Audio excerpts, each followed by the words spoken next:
کہ یہ اللہ تعالیٰ کے حکموں کے آگے سر نہیں جھکاتے، تو وہ پھر ظاہری سی بات ہے کہ بندہ جس خاندان کے اندر پیدا ہوتا ہے پھر اس کا دفاع تو کرتا ہے، تو پھر وہ مجھے کہتے ہیں نہیں اس طرح نہیں ہے، فلاں عالم اس طرح کہتا ہے، وہ آپ سے زیادہ پڑھا ہوا ہے، وہ آپ سے زیادہ علم والا ہے، وہ آپ سے زیادہ تقوی والا ہے، وہ تو اس بات سے منع نہیں کرتا۔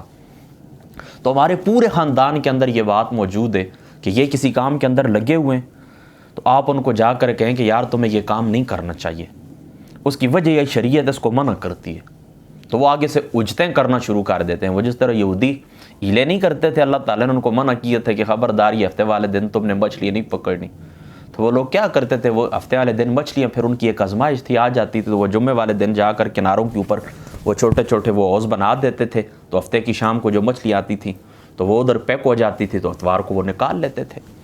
یہ کیلے ہیں، دیکھیں اللہ تعالیٰ کی ذات اقدس کو آپ دھوکہ نہیں دے سکتے۔ تو یہ بھی طرح طرح کی اجتیں آگے سے یعنی جو کمزوری میں نے محسوس کی اپنی زندگی کے اندر، آگے سے طرح طرح کی اجتیں پیش کرتے۔ تو اے میرے عزیز رشتہ داروں، میں تمہارا خیر خواہ ہوں، کل اللہ تعالیٰ کی ذات اقدس آپ کے متعلق مجھ سے سوال کریں گے، میں آپ تک اپنی حجت دلیل پہنچانا چاہتا ہوں کہ باز آ جاؤ اس روش سے۔ مومن کی یہ شان ہے کہ جب اللہ تعالیٰ کی ذات اقدس کا حکم آ جائے وہ اپنا سر جھکا دے، یہ اللہ تعالیٰ کو حکم ہے، اچھا چلو مجھے معلوم نہیں تھا، اچھا کوئی کام اس طرح کرتے ہیں کہ نہیں کرتے، تو میں ان کے کہتا ہوں کرو، شریعت کی اجازت ہے، بلکہ شریعت کا یہ حکم ہے، تو وہ کہتے ہیں فلاں نے منع کیا تھا، فلاں بیبے نے منع کیا تھا، فلاں دادا جان تھے انہوں نے منع کیا تھا، وہ اس رنگ کا کپڑا نہیں پہنتے تھے، وہ راستے کے اندر کالی بلی آ جائے یا شیشہ ٹوٹ جائے تو سفر سے منع کرتے تھے، وغیرہ وغیرہ۔ تو اس طرح بالکل وہ جس طرح باتیں چلی آ رہی ہیں تو وہ ایک رسم ہے ان کے اوپر یہ پکے ہیں۔ تو میری تمنا یہ کہ جو کام آپ نہیں کرتے لیکن شریعت کو حکم ہے کہ کرو، کوئی نقصان نہیں ہے، وہ کریں آپ، اور جو کام آپ کرتے ہیں شریعت منع کرتی ہے آپ رک جائیں۔ بس میرا آپ تک یہ پیغام ہے۔ اللہ تعالیٰ کی ذات اقدس قرآن پاک کے اندر ارشاد فرماتے ہیں انما المؤمنون الذین اذا ذکر اللہ وجلت قلوبہم واذا تلیت علیہم آیاتہ زادتہم ایمانا وعلی ربہم یتوکلون۔ فرما مومن کی تو یہ شان ہے کہ جب وہ ان کے سامنے اللہ تعالیٰ کی ذات پاک کا حکم آتا ہے، ذکر آتا ہے، وجلت قلوبہم، تو ان کے دل ڈر جاتے ہیں، ان کے دل جھک جاتے ہیں، واذا تلیت علیہم آیاتہ زادتہم ایمانا، اور جب ان کے سامنے اللہ تعالیٰ کی ذات پاک کی آیتیں تلاوت کی جاتی ہیں ان کے ایمان کے اندر اضافہ ہوتا ہے۔ دوسرے مقام کے اوپر اللہ تعالیٰ کی ذات اقدس ارشاد فرماتے ہیں وَمَا كَانَ لِمُؤْمِنٍ وَلَا مُؤْمِنَةٍ إِذَا قَضَى اللَّهُ وَرَسُولُهُ أَمْرًا أَن يَكُونَ لَهُمُ الْخِيَرَةُ وَمَن يَعْصِ اللَّهَ وَرَسُولَهُ فَقَدْ ضَلَّ ضَلَالًا مُبِينًا۔ تیسرے مقام کے اوپر اللہ تعالیٰ فرماتے ہیں فَلَا وَرَبِّكَ لَا يُؤْمِنُونَ حَتَّى يُحَكِّمُوكَ فِي مَا شَجَرَ بَيْنَهُمْ ثُمَّ لَا يَجِدُوا فِي أَنفُسِهِمْ حَرَجًا مِّمَّا قَضَيْتَ وَيُسَلِّمُوا تَسْلِيمًا۔ یعنی یہ تینوں آیتیں جو میں نے آپ کے سامنے تلاوت کی ہیں، ان کا مفاد کیا ہے؟ ان کا مفاد یہ ہے کہ ایک مومن مسلمان جس وقت اللہ تعالیٰ کا حکم آ جائے وہ اپنے دل کے اندر کسی قسم کی تنگی محسوس نہ کرے، بلکہ اللہ تعالیٰ کے حکم کے آگے اپنا سر جھکا دے۔ اور چوتھے مقام کے اوپر اللہ تعالیٰ کی ذات اقدس ارشاد فرماتے ہیں یا ایھا الذین آمنوا اطیعوا اللہ ورسولہ، اے ایمان والو اللہ تعالیٰ کی اطاعت کرو اور اس کے رسول کی اطاعت کرو، یعنی اللہ رسول کا حکم آ جائے بس، سادی سی بات۔ چھٹے مقام کے اوپر اللہ تعالیٰ ارشاد فرماتے ہیں وما آتاکم الرسول فخذوہ وما نہاکم عنہ فانتہوا، یہ محبوب محمد مصطفیٰ صلی اللہ تعالیٰ علیہ وآلہ وسلم تمہیں جس بات سے منع کریں رک جاؤ، جس بات کو حکم دیں وہ آپ کریں، جو تمہیں عطا کریں اس کو پکڑ لو، جو حکم تمہارے لیے جاری فرما دیں اس کے اوپر مضبوطی کے ساتھ، علیکم بالنواجذ، مضبوط داڑوں کے ساتھ پکڑ لو۔ میری بات آپ سمجھ گئے؟ اور یہ چونکہ میں نے تقریباً 5 آیتیں آپ لوگوں کے سامنے پڑھی ہیں اور ایک حدیث پاک بھی شامل کر دیتا ہوں، مشکات شریف کے الفاظ ہیں، نبی کریم صلی اللہ تعالیٰ علیہ وآلہ وسلم آپ کا ارشاد گرامی حضور علیہ الصلوۃ والسلام نے فرمایا، مشکات شریف کے اندر موجود ہے کہ لا یؤمن احدکم حتی یکون ہواہ تبعا لما جئت بہ، فرما تم اس وقت تک کامل مومن نہیں ہو سکتے جب تک تمہاری یہ جو خواہشات نفس ہیں، یہ خواہشات نفس تابع ہو جائیں اس شے کے جو میں لے کر آیا ہوں، یعنی تمہاری اپنی جو ذاتی خواہشات ہیں نا وہ تابع ہونے چاہیے اللہ رسول کے پیغام کے، یعنی آپ اس طرح نہ کریں کہ آپ کی جو خواہشات ہیں بس ان کے پیچھے چلتے رہیں، نہیں، ان خواہشات کو تابع رکھنا ہے آپ نے رسول پاک صلی اللہ تعالیٰ علیہ وآلہ وسلم کے حکم کے نیچے۔ اور ایک حدیث پاک کی مجھے حوالہ تو اب یاد نہیں ہے، بہرحال گارنٹی سے میں کہتا ہوں یہ آقا علیہ السلام کا فرمان ہے کہ حضور علیہ الصلوۃ والسلام نے مومن مسلمان کی مثال دی ہے ایک گھوڑے سے، کہ فرما جو مومن مسلمان ہوتا ہے، ایمان والا شخص ہوتا ہے، اس کی مثال ایک گھوڑے کی ہے کہ جو معرفت الہی کی رسی سے باندھا ہوا ہوتا ہے۔ کہاں پر باندھا ہوا ہوتا ہے؟ اللہ تعالیٰ کی اطاعت کے کونٹھے کے اوپر باندھا ہوتا ہے۔ تو اس کی جو بھی نقل و حرکت ہوتی ہے نا، تو وہ اس دائرے کے اندر ہی ہوتی ہے، یعنی وہ وہاں تک کی اپنی دوڑ لگاتا ہے جہاں پر رسی اس کو جانے کی اجازت دیتی ہے، جہاں پر رسی کھینچ جاتی ہے پھر وہ آگے نہیں جاتا۔ تو مومن مسلمان ایک دائرے کے اندر اس کی اچھل کود ہوتی ہے۔ اللہ تعالیٰ نے باڑیں لگائی ہوئی ہیں، یہ جو اللہ تعالیٰ نے جن چیزوں کو حرام کیا ہے نا، یہ اللہ تعالیٰ کی چراگاہیں ہیں، یہ اللہ تعالیٰ کی ذات اقدس کے وہ بارڈر ہے جو تمہارے اوپر اللہ تعالیٰ کی ذات اقدس نے مقرر فرما دی ہیں۔ بس اس بارڈر سے اس پار آپ نے نہیں جانا، اس کے اندر اندر آپ نے رہنا ہے۔ تو میرے دوستو، ساری گفتگو کا خلاصہ کیا ہے؟ یا ایھا الذین آمنوا ادخلوا فی السلم کافہ، پورے اسلام کے اندر داخل ہو جائے۔ یہ نہیں کہ تمہاری جو بات کو لگتی ہے دل کو تو بس اس کے اوپر تو آپ نے سر جھکانا ہے، اور جیوں ہی تمہارے نفس کے خلاف کوئی شریعت کی بات آئی تم اکڑ جاؤ، اس طرح نہ کرو۔ تو میری آپ لوگوں کو پھر نصیحت ہے، میرے سارے ننیال، ددیال، چاچو، ماموں، پھوپھیاں، ماسیاں، خالاں، سب کو میری یہی ریکویسٹ ہے کہ آپ کے اندر یہ کمزوری پائی جاتی ہے، اس کمزوری کو دور کریں۔ اور یہی پیغام میرا سارے اپنے گاؤں کے لوگوں کو بھی ہے، اور اسی طریقے سے جہاں تک دنیا کے جس کونے کے اندر میری آواز جاتی ہے، سب کے لیے میرا یہی پیغام ہے۔ ایک بات ہو گئی۔ دوسری بات آپ نے یہ یاد رکھنی ہے، اس بات کو آپ پلے سے باندھ لیں کہ اللہ تعالیٰ کی جو ذات مقدسہ ہے، تو اللہ تعالیٰ کی ذات مقدسہ نے طویل عمر اور رزق میں اضافے کا اللہ تعالیٰ نے ایک اصول بیان فرمایا۔ کیا ہے؟ اللہ تعالیٰ فرماتا ہے میں تمہاری عمریں بھی طویل کروں گا۔ یہ آقا علیہ الصلوۃ والسلام کے درجنوں فرامین کا خلاصہ ہے، حدیث قدسی بھی اس میں شامل ہے۔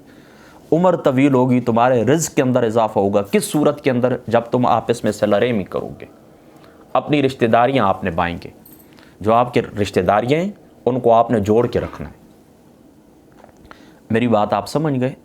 جو آپ کی رشتہ داریاں ہیں ان کو آپ نے جوڑ کے رکھنا ہے۔ ہم لوگ پتہ ہے کیا کرتے ہیں؟ دیکھیں، خفقی کی دو قسمیں ہوتی ہیں۔ ایک خفقی ہوتی ہے کسی شخص سے آپ ناراض ہوتے ہیں، کس بات کے اوپر ناراض ہوتے ہیں؟ کسی دینی امر کی وجہ سے آپ ناراض ہوتے ہیں کہ اس شخص نے کیا کیے کہ اللہ کی نافرمانی کی ہے، یا یہ شخص سخت گناہگار ہے، جب تک یہ گناہ کو نہیں چھوڑتا میں اس کے ساتھ بات چیت کلام نہیں کروں گا۔ اس طرح تو اگر آپ 2 سال 5 سال یہاں تک کہ پوری زندگی بھی کسی شخص سے ناراض رہیں تو کوئی بات نہیں ہے۔ یعنی ایک شخص اس کا عقیدہ کمزور ہے، عمل کے اندر وہ کمزور ہے، گناہ کرتا ہے، تو آپ لوگ اس طرح کرتے ہیں کہ اس کے ساتھ آپ تعلق نہیں رکھتے تاکہ یہ باز آ جائے، میں اس کے ساتھ اٹھوں گا بیٹھوں گا نہیں، اس کو کچھ احساس ہو تاکہ اس گناہ کو چھوڑ دے۔ تو اس طرح تو آپ پوری زندگی بھی کسی سے ناراض رہیں تو کوئی بات نہیں۔ لیکن ہم لوگ جو ناراض ہوتے ہیں اس بات کے اوپر نہیں ہوتے، ہم چھوٹی چھوٹی آپس میں جو ایک دوسرے کے ساتھ ہمارے تعلقات ہوتے ہیں نا آپس میں، تو ایک دوسرے کے حقوق ادا کرتے ہوئے ہم سے جو کمی ہوتی ہے اس کے اوپر ہم پکی ناراضگیاں بنا لیتے ہیں۔ اور ایسے کے متعلق ہی آقا علیہ الصلوۃ والسلام نے فرمایا کہ کسی مسلمان کے لیے رواں نہیں ہے کہ وہ اپنے مسلمان بھائی سے 3 دن سے زیادہ قطع تعلق کرے، اور ہم ان باتوں کے اوپر قطع تعلق کر لیتے ہیں۔ اے میرا چھوٹا سا درخت تھا، تو نے کیوں کاٹ لیا؟ تیرے بیٹے نے میرے بیٹے کو یہ کیوں کہا؟ فلاں جگہ کے اوپر تو نے میری غیبت کیوں کی؟ فلاں شخص سے میرا تعلق نہیں تھا، تو نے اس کو شادی کے اوپر کیوں بلایا؟ فلاں شخص میں باہر گیا تھا، تو نے کبھی فون نہیں کیا؟ کل بجلی وہ کیا تھی، وہ مشین چلاتے ہوئے میری بیوی کو کرنٹ لگا ہے، تم پوچھنے کے لیے نہیں آئے ہو۔ بس اس بات کے اوپر پھر سالہ سال خفقیاں چلتی رہتی ہیں۔ تو اس خرابی کو بھی دور کریں، آپس میں صلح رحمی کریں تاکہ اللہ تعالیٰ کی ذات اقدس تمہارے رزق کے اندر، تمہاری عمر کے اندر اضافہ فرمائے۔ آپ مجھے بتائیں نا، آپ سارے اکٹھے ہو جائیں، کتنے دولت والے بھی رشتہ دار ہمارے ہیں کہ نہیں، کروڑوں روپے جن کے پاس موجود ہیں، ہم سارے اکٹھے ہو جائیں، ایک چھوٹی سی بات ہم حکومت سے نہیں منوا سکتے۔ اس کی وجہ یہ تحسبہم جمیعا وقلوبہم شتیٰ، آپ ان کو احساس کرتے ہیں کہ یہ ایک جگہ کے اوپر اکٹھے ہیں، لیکن وقلوبہم شتیٰ، ان کے دل کیا ہیں؟ آپس میں ٹکڑے ٹکڑے، دل ان کے الگ الگ ہیں۔ میری بات آپ سمجھ گئے؟ دل ان کے کیا ہیں؟ الگ الگ ہیں۔ آپ ان کو اکٹھے ایک جگہ کے اوپر محسوس کرتے ہیں۔ تو بات یہ، نہ ہمارے ہاتھ کے اندر مذہبی میدان ہے، نہ ہمارے ہاتھ کے اندر سیاسی میدان ہے۔ سیاسی میدان بھی دوسرے لوگوں کے ہاتھ کے اندر ہے، مذہبی میدان بھی دوسرے لوگوں کے ہاتھ کے اندر ہے۔ تو اے میری قوم، اے میری برادری، اللہ تعالیٰ کے حکموں کے آگے سر جھکا، انتم الاعلون ان کنتم مؤمنین، اللہ تعالیٰ تمہیں ہی بلند رکھے گا بشرطے کہ تم کیا کرو؟ ایمان ہو تمہارے اندر۔ یہ 3 باتیں ہو گئی۔ اور چوتھی بات یہ یاد رکھیں کہ اللہ تعالیٰ نے تمہارے اوپر ایک فریضہ رکھا ہے، امر بالمعروف